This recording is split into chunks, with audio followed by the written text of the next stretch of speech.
पहली तस्वीर दिल्ली के पार्लियामेंट स्ट्रीट पर बने पंजाब नेशनल बैंक की है। यहाँ मैनेजर रैंक के 2 बैंक अधिकारी बैठे हैं। ये उन लोगों से पूछताछ कर रहे हैं जो 5,000 रुपए से ज्यादा जमा करवा रहे हैं। 1.5 लाख रुपए जमा कराने आए पवन कुमार को भी ये फॉर्म भरना पड़ा और बताना पड़ा कि पैसे कहां से आए।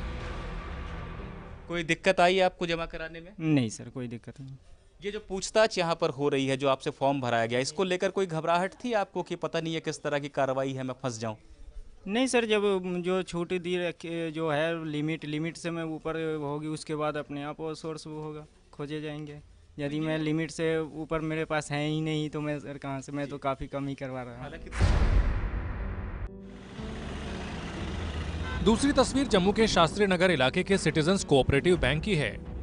यहाँ एक बीमार महिला 40,000 के पुराने नोट जमा कराने आई तो बैंक ने पहले पूरी पूछताछ की। तसल्ली हो गई, तब जाकर पैसा खाते में डाला गया। उनका कहना था कि मैं बीमार थी और हॉस्पिटलाइज्ड थी आउट ऑफ स्टेट, इसलिए मैं ना मुझे पता था ना मैं आ सकी।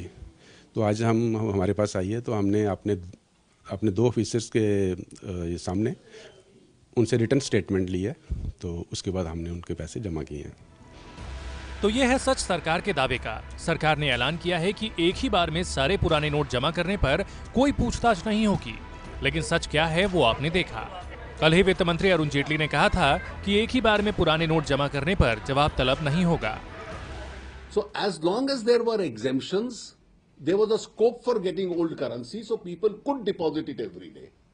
But once the exemptions have been lifted, now if you have old currency, go and deposit in one go. So if you are going to deposit it every day, does it not raise a doubt in your mind? इससे पहले परसों सरकार ने कुछ और ही ऐलान किया था। कहा गया था 30 दिसंबर तक 5,000 रुपए से ज्यादा के 500 और 1,000 रुपए के पुराने नोट सिर्फ एक ही बार बैंक खाते में जमा कराए जा सकेंगे। जमा कराते वक्त 2 बैंक अधिकारी स्रोत पर पूछताछ करेंगे।